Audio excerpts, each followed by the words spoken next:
Nicolas, nous allons partir dans l'océan. C'est le titre du film dont tu vas nous parler. Un film que l'on doit à deux Jacques, Jacques Perrin et Jacques Clouzot, qui nous avaient déjà donné Le Peuple migrateur et... On doit à Perrin surtout Microcosmos, oui. C'est ça.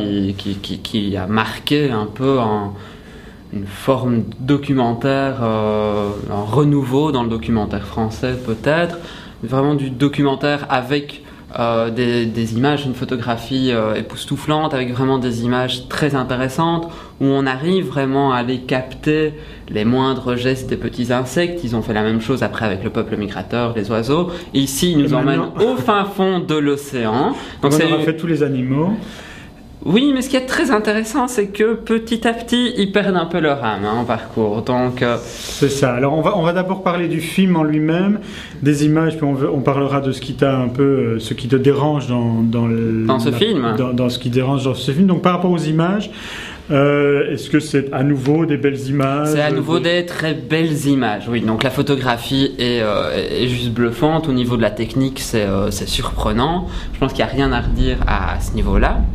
Mais alors, ce qui t'a profondément énervé, et ce qui t'énerve profondément, c'est comment ils ont réussi à financer le film. Oui, donc il y a un financement qui est fait quand même, enfin ils ont des financiers privés, oui. Total et EDF, entre autres, qui sont quand même les deux plus gros pollueurs français. Et donc ce qui est très intéressant dans le film, qui est encadré de manière petite manière fictionnelle avec des enfants qui découvrent l'océan, la voix de Perrin qui arrive, mais comment raconter l'océan? On rentre dans l'océan, voilà, on avance en disant mon Dieu, c'est magnifique l'océan, on parle des découvertes, bon, voilà. Gentille partie, première longue partie, oh que c'est beau l'océan. On entre dans une deuxième partie, un certain basculement, mais attention, l'océan est en danger, certaines espèces ont déjà disparu. Quelle en est la cause? Qui est fautif? Eh bien, on a évidemment les braconniers, ces méchantes personnes qui tuent les requins, qui chassent la baleine. Et puis, on a aussi l'homme. L'homme, monsieur tout le monde, qui pollue les cours d'eau qui polluent les océans. Donc la pollution est quand même résumée à limite la pollution ménagère, donc on oublie la pollution industrielle, on oublie comment on peut appeler ça, ces gentilles petites catastrophes pétrolières. Enfin, non.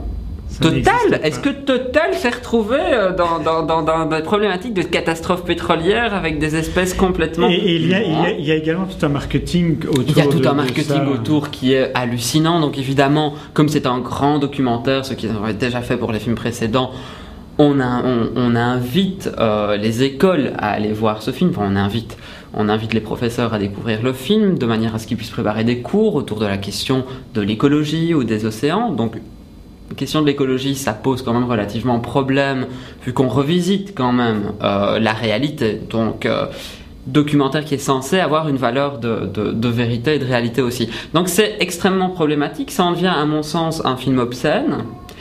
Et c'est obscène aussi de voir tout le marketing qu'il y a derrière. C'est-à-dire qu'on propose aux instituteurs d'appuyer leur encadrement pédagogique autour du film par des volumes qui sont édités, donc Océan, et certes au cinéma, mais se retrouve aussi en librairie.